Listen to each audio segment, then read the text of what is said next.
have you ever pulled any of your old content after you've leveled up your own skill set because what you did back then was just too embarrassing to keep on live? I've done that with my writing. I've pulled things that I first published. I I have not pulled it off of the internet. I have pulled it to use it in new content. So I've actually taken my old content where I sound ridiculous and like a baby entrepreneur and somebody who's just learning and figuring things out, and I will throw it in the public eye and say, here's how I've changed, here's how I've grown, here's how you can grow too. And I use it as examples. I like to leave the vast majority of my content up. I can't think of an example that I've pulled down, but there might be somewhere. But I like to keep it up because I love for people to be able to see the growth. If somebody's trying to do what I'm trying to do, I want them to be able to go back to where they are right now and see where I was back then so they can figure out how to grow and pivot and change and maybe avoid some of the pitfalls that I've had to figure out on my own.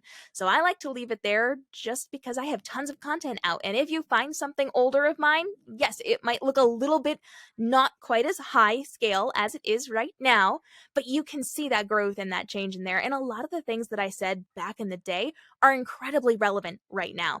And the message is more important than the messenger.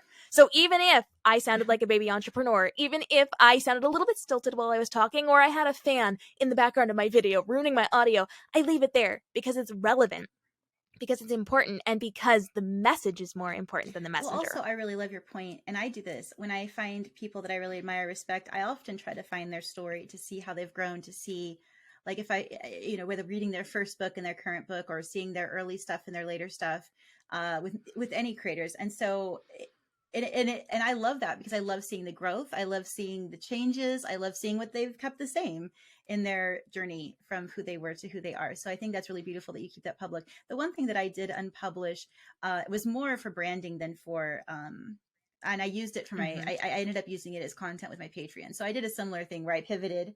It was a more personal kind of stories and stuff rather than my fiction that I built my brand on. So I pivoted and pulled that into a more like, if you're a Patreon and you want the personal background of my early stuff, here you go.